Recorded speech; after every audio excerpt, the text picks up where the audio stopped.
ಈಗ ಕಾವೇರ್ತಾ ಇದೆ. ನಮಗೆ ವಿಶ್ವಾಸ ಇದೆ ದಾವಣಗೆರೆ ಮತ್ತು ಬಾಗಲಕೋಟೆ ಎರಡನ್ನೂ ಕೂಡ ಗೆದ್ದಿದ್ದೇವೆ.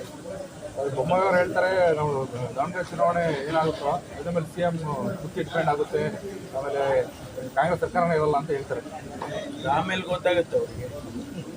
ಚುನಾವಣೆ ಆದಮೇಲೆ ರಿಸಲ್ಟ್ ಬಂದ ಮೇಲೆ ಬೊಮ್ಮಾಯಿ ಅವರಿಗೆ ಗೊತ್ತಾಗುತ್ತೆ ಸರ್ಕಾರ ಎಷ್ಟು ಕೆಲಸ ಮಾಡಿದೆ, ಜನಪರವಾದ ಕೆಲಸಗಳು ಮಾಡಿದ್ದೇವೆ ಅನ್ನೋದೆಲ್ಲ ಆಮೇಲೆ ಗೊತ್ತಾಗ್ತದೆ. ಇದೇನು ಮಾನದಂಡ ಅಲ್ಲ, ಆದರೆ ನಾವು ಮಾಡಿರ್ತಕ್ಕಂಥ ಕೆಲಸ ಜನಸಮುದಾಯಕ್ಕೆ ತಲುಪಿರುವಂಥದ್ದು ನಾವು ಗೆದ್ದೇ ಗೆದ್ದಿದ್ವಿ, ಅದರಲ್ಲೇನು ಸಂಶಯನೇ ಬೇಕಾಗಿಲ್ಲ.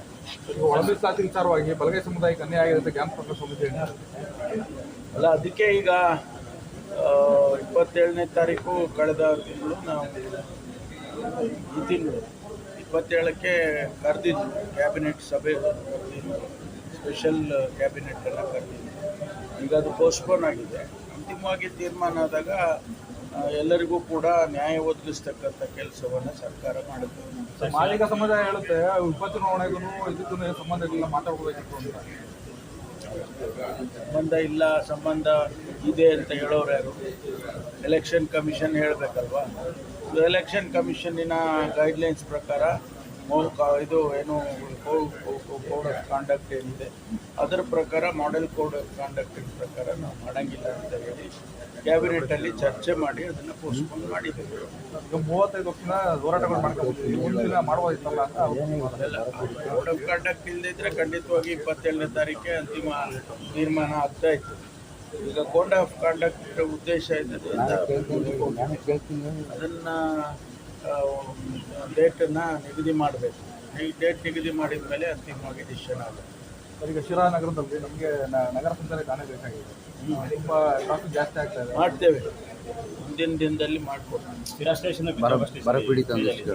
ಗಮನಕ್ಕೆ ತಂದಿದ್ದಾರೆ ಈಗಾಗಲೇ, ಅದನ್ನು ಮಾಡ್ತೀವಿ. ಅದಕ್ಕೆ ಬಂದಿದ್ದೇನೆ, ಅದಕ್ಕೆ ನಮ್ಮ ಮುಖಂಡರು, ಮಾಜಿ ಸಚಿವರು ಮತ್ತು ಇವತ್ತು ಡೆಲ್ಲಿ ಪ್ರತಿನಿಧಿಗಳು ಅವ್ರದ್ದೇ ಕ್ಷೇತ್ರ, ಹಾಗಾಗಿ ಅವರು ಕೂಡ ಭೇಟಿ ಕೊಟ್ಟಿದ್ದಾರೆ. ಈಗಾಗಲೇ ಅಸೆಸ್ಮೆಂಟ್ ನಡೀತಾ ಇದೆ. ಇನ್ಶೂರೆನ್ಸ್ ಕಂಪನಿಯವರು ಮತ್ತು ಡಿಪಾರ್ಟ್ಮೆಂಟ್ ಅವರು, ರೆವಿನ್ಯೂ ಮತ್ತು ಹಾರ್ಟಿಕಲ್ಚರ್ ಅವರೆಲ್ಲ ಅಸೆಸ್ಮೆಂಟ್ ಮಾಡ್ತಾ ಇದ್ದಾರೆ. ಅದು ಒಂದು ಬಾರಿ ಅಸೆಸ್ಮೆಂಟ್ ಎಲ್ಲ ಕಂಪ್ಲೀಟ್ ಆದಮೇಲೆ ಇನ್ಶೂರೆನ್ಸ್ನವರು ಅವರೆಲ್ಲ ಕೂತ್ಕೊಂಡು ರೈತರಿಗೆ ಏನು ಅನ್ಯಾಯ ಆಗಿದೆ ಅದನ್ನು ಸರಿದೂಗಿಸುವಂಥ ಕೆಲಸ ಮಾಡ್ತೇವೆ. ಈಗ ನಮ್ಮ ಹಿರಿಯ ರಾಜಕಾರಣಿಗಳಿದ್ದಾರೆ,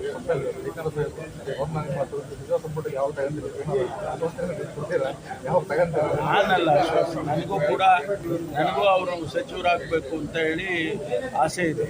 ಏಕೆಂದರೆ ಅವರ ಅನುಭವ, ಅವರ ಹಿರಿತನ ರಾಜ್ಯಕ್ಕೆ ಈಗಾಗಲೇ ಕೃಷಿ ಕ್ಷೇತ್ರದಲ್ಲಿ ಅವರು ಸಚಿವರಾಗಿದ್ದಾಗ ಮಾಡಿರುವಂಥದ್ದು ಮತ್ತು ಕಾನೂನು ಸಚಿವರು, ಪಾರ್ಲಿಮೆಂಟರಿ ಕಾನೂನು ಸಚಿವರಾಗಿದ್ದಾಗ ಮಾಡಿರುವಂಥದ್ದೆಲ್ಲ ಇವತ್ತು ನಮಗೆ ಜ್ಞಾಪಕ ಇದೆ. ಹಾಗಾಗಿ ಅವರು ಕೂಡ ಸಂಪುಟದಲ್ಲಿ ನಮ್ಮ ಜಿಲ್ಲೆಯ ಪ್ರತಿನಿಧಿಯಾಗಿದ್ದರೆ ನಮಗೆ ಭಾಳ ಸಂತೋಷ ಆಗುತ್ತೆ. ಮುಂದಿನ ದಿನದಲ್ಲಿ ನೋಡೋಣ, ನಮ್ಮ ಹೈಕಮಾಂಡ್ನವರು ಪರಿಗಣಿಸ್ತಾರೆ ಅಂತ ಅಂದ್ಕೊಳ್ತೀವಿ. ಉಸ್ತುವಾರಿ ಆಗಿದ್ದೀರಾ, ಶಿರಾ ಕಡೆ ಸ್ವಲ್ಪ ಜಾಸ್ತಿ ಬರ್ತಾ ಇಲ್ಲ ಅಂತ ಜನಗಳು ಅವರೇ ಇದ್ದಾರೆ ಅಂತ ನಾವು ಬರಲ್ಲ ಅಷ್ಟೇ ಹೆಚ್ಚು. ಅವರು ಮಾಡಿರೋ ಅಷ್ಟು ಕೆಲಸ ಶಿರಾಕ್ಕೆ ಯಾರು ಮಾಡಿದ್ದಾರೆ ರೀ? ನಮಗೆಲ್ಲ ಒಂದು ರೀತಿಯಲ್ಲಿ ನಮಗೆ ಗೊತ್ತಾಗೋದೇ ಇಲ್ಲ. ಜಯಣ್ಣ ಸೈಲೆಂಟಾಗಿ ಎಲ್ಲ ಮಾಡೋಕ್ಕೆ ಕೊಟ್ಟಿರ್ತಾರೆ, ಅದರಿಂದ ನಾವು ಹೆಚ್ಚಿಗೆ ಬರಲ್ಲ. ಬರಬೇಕಂದ್ರೆ ದಿನ ಬರ್ತೀನಿ, ನನಗೆ ಅವರಿದ್ದಾಗ ನಾವು ಸ್ವಲ್ಪ ಕಡಿಮೆ. ಪ್ರಾಬ್ಲಮ್ ಇದೆ, ಶಿರಾದಲ್ಲಿ ಸ್ವಲ್ಪ ಶುಗರ್ 400 ಇದೆ, 500 ಇದೆ ಅಂತ ಟೆನ್ಷನ್ ಆಗ್ತಿದ್ದೀರಾ? ಬೆಳಗ್ಗೆ ಸಂಜೆ ಇನ್ಸುಲಿನ್ನ ತಗೊಂಡು ಸಾಕಾಗೋಗಿದ್ಯಾ? ಹಾಗಾದ್ರೆ ಇನ್ಸುಲಿನ್ನ ಬದಲು ಜೀನಿ ಶುಗರ್ ಆಮ್ಲನ ತಗೊಳ್ಳಿ. ಬೆಳಗ್ಗೆ 1 ಗ್ಲಾಸು, ಸಂಜೆ 1 ಗ್ಲಾಸು. 99% ನಿಮ್ಮ ಡಯಾಬಿಟಿಸ್ ಕಂಟ್ರೋಲಿಗೆ ಬರುತ್ತೆ. ಒಂದು ಉತ್ತಮ ಆಹಾರದ ಜೊತೆಗೆ ನಿಮ್ಮ ಆರೋಗ್ಯನ ಚೆನ್ನಾಗಿಟ್ಕೊಳ್ಳಿ. ಜೀನಿ ಶುಗರ್ ಆಮ್ಲ ಸಜ್ಜೆ, ನವಣೆ, ರಾಗಿ ಮುಂತಾದ ಸಿರಿಧಾನ್ಯಗಳನ್ನು ಒಳಗೊಂಡಿರೋದ್ರ ಜೊತೆಗೆ ಶುಗರ್ನ ಕಂಟ್ರೋಲ್ ಮಾಡೋಕ್ಕೆ ರಾಮಬಾಣ ಅಂದರೆ ಬೆಟ್ಟದ ನೆಲ್ಲಿಕಾಯಿ. ಇದರಲ್ಲಿರುವಂಥ ಬೆಟ್ಟದ ನೆಲ್ಲಿಕಾಯಿಯ ಗುಣಗಳು ಜೊತೆಗೆ ಎಲ್ಲ ಸಿರಿಧಾನ್ಯಗಳ ಅಂಶಗಳು ನಮ್ಮ ದೇಹದೊಳಗೆ ಹೋಗಿ ನಮ್ಮ ಬ್ಲಡ್ ಗ್ಲೂಕೋಸ್ ಲೆವೆಲ್ನ ಬ್ಯಾಲೆನ್ಸ್ ಮಾಡಿ ಶುಗರ್ ಲೆವೆಲ್ನ ನಾರ್ಮಲ್ ಮಾಡುತ್ತೆ. ಮತ್ತ್ಯಾಕೆ ಯೋಚನೆ ಮಾಡ್ತಾ ಇದ್ದೀರಾ? ಜೀನಿ ಶುಗರ್ ಆಮ್ಲನ 3 ತಿಂಗಳು ಬಳಸಿ ನಿಮ್ಮ ಶುಗರ್ನ ಕಂಟ್ರೋಲ್ ಮಾಡ್ಕೊಳ್ಳಿ. ಸ್ಕ್ರೀನ್ ಮೇಲೆ ಕಾಣೋ ನಂಬರ್ಗೆ ಕಾಂಟ್ಯಾಕ್ಟ್ ಮಾಡಿ ಬುಕ್ ಮಾಡಿ.